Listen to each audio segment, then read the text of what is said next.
Number 5. The Dune franchise. Frank Herbert's sprawling 1965 sci-fi masterpiece, Dune, haunted Hollywood for years. Its rich tapestry of characters, political intrigue, and ecological themes seemed impossible to condense into a digestible film. Studios even considered it unfilmable. Enter December 1974. A French consortium acquired the rights and entrusted the bold director, Alejandro Jodorowsky, with this seemingly Sisyphean task. Jodorowsky envisioned a cinematic spectacle unlike any other. However, ambition can be a double-edged sword. By 1976, Frank Herbert himself arrived in Europe to find a staggering $2 million already devoured by pre-production. Jodorowsky's script, a behemoth the size of a phone book, promised a 14-hour cinematic odyssey. While Herbert and Jodorowsky remained cordial, studios balked at the scale and price tag. Jodorowsky's Dune, a film that promised to be a landmark, ultimately crumbled under the weight of its own audacious vision. David Lynch's Dune, produced by Rafaela de Laurentiis in 1984, was intended as a 3-hour film, but was cut to just over 2 hours. It was poorly received, and Lynch himself ended up disowning it. Frank Herbert's Dune miniseries aired on the Sci-Fi Channel in 2000. It was a ratings hit and generally better received than Lynch's film. Some reviewers criticized the miniseries for lacking the spectacle afforded to a feature film production, as well as for staying too faithful to the book and being bogged down by exposition. In 2008, a new contender entered the ring for a cinematic Dune.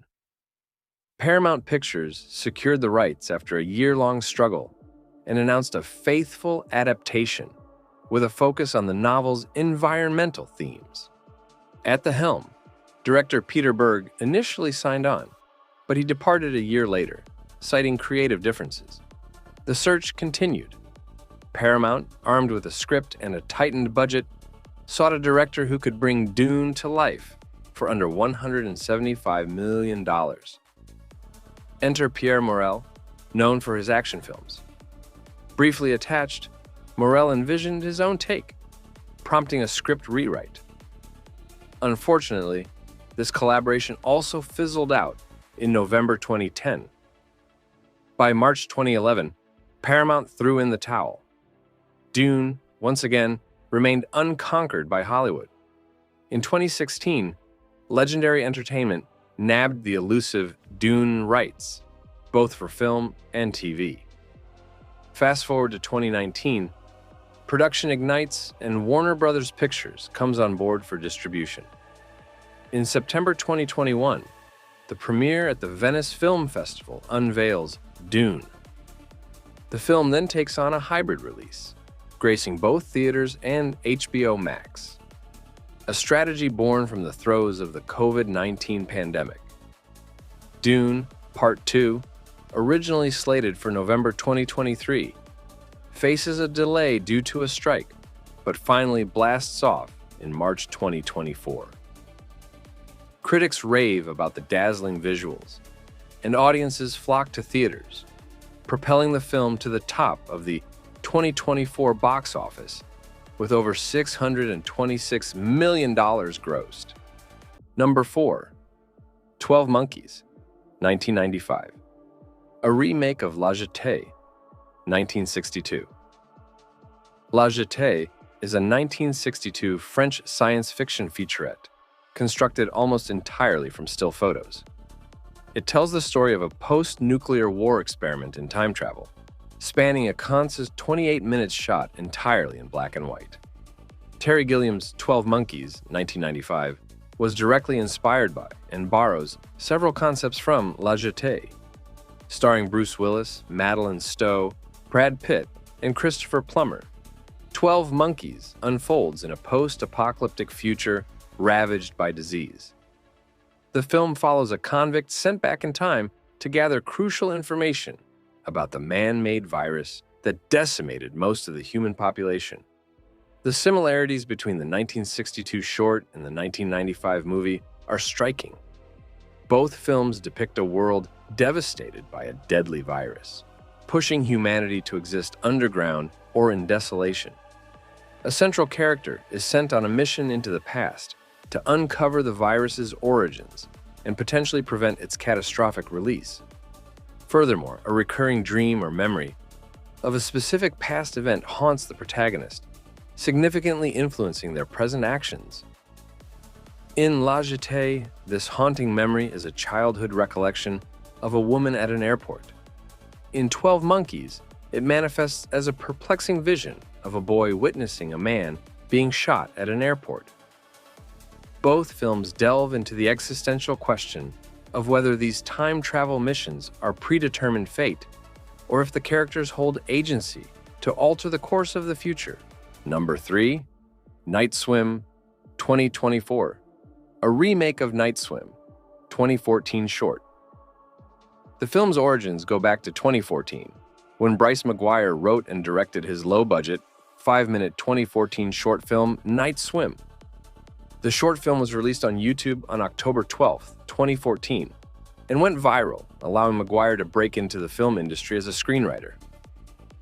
Judson Scott, executive vice president at Atomic Monster, recommended the short to James Wan, who agreed to purchase the rights for a feature film adaptation. The feature version of Night Swim, McGuire expanded the plot to add a layer of drama that would drive the story and an emotional layer to the terror that occurs to the characters.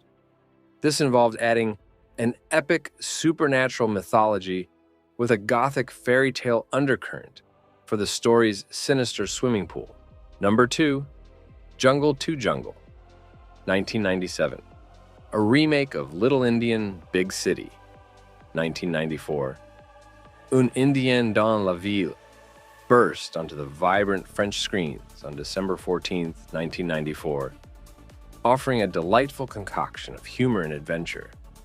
Disney, ever the astute visionaries, saw its potential to enchant American families and envisioned a limited release in hand-picked cities. However, Disney, known for its wholesome, family-friendly image, recognized that this film's mature themes required a different approach. Embracing a bold strategy, Disney decided to introduce the film under their more adventurous Touchstone Pictures banner. The metamorphosis commenced as the original French dialogue underwent a lively transformation, with an ensemble of talented cartoon voiceover artists lending their voices.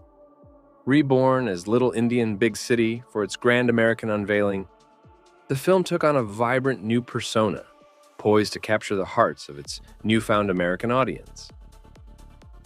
Finally, on March 22, 1996, this reimagined adventure leaped onto the screens in selected American theaters, ready to weave its magic.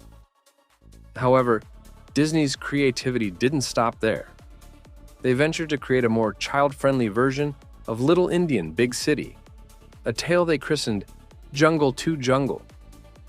Following the original film's plot closely, the main twist lay in the change of scenery from the bustling streets of Paris to the vibrant pulse of New York City. This adaptation retained the heart and essence of its French predecessor, though now infused with the spirit of the Big Apple. Number 1. The Secret Life of Walter Mitty, 2013. A remake of The Secret Life of Walter Mitty, 1947. The original Secret Life of Walter Mitty emerges as a vivid Technicolor comedy film from 1947, drawing inspiration from James Thurber's timeless 1939 short story of the same name. This cinematic gem also found its voice in a captivating half-hour radio play on the airwaves of November 3, 1947. Plans to remake The Secret Life of Walter Mitty arose in the early 1990s. After development that spanned over 2 decades, the film finally came to fruition with Ben Stiller as the lead actor and the director. The film was released in the US on December 25, 2013. Although being very similar, both films center around the character of Walter Mitty, a man who escapes his mundane life through elaborate daydreams. His yearning for something more blur the lines between Walter's fantasies and reality, Whether through his daydreams or real-life adventures, Walter learns more about himself and what truly matters to him. There are some little differences. The original film is set in the era of its release, capturing the post-World War II ambience.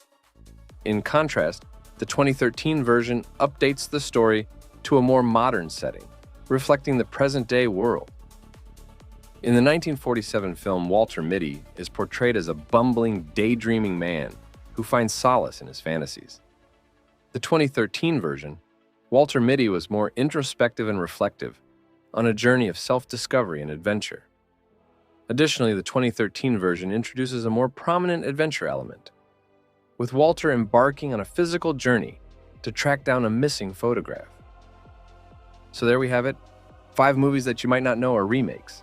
If you enjoyed this video, please subscribe and hit the like button. And let the team at RaxtL know what your favorite movie remake of all time is in the comments below.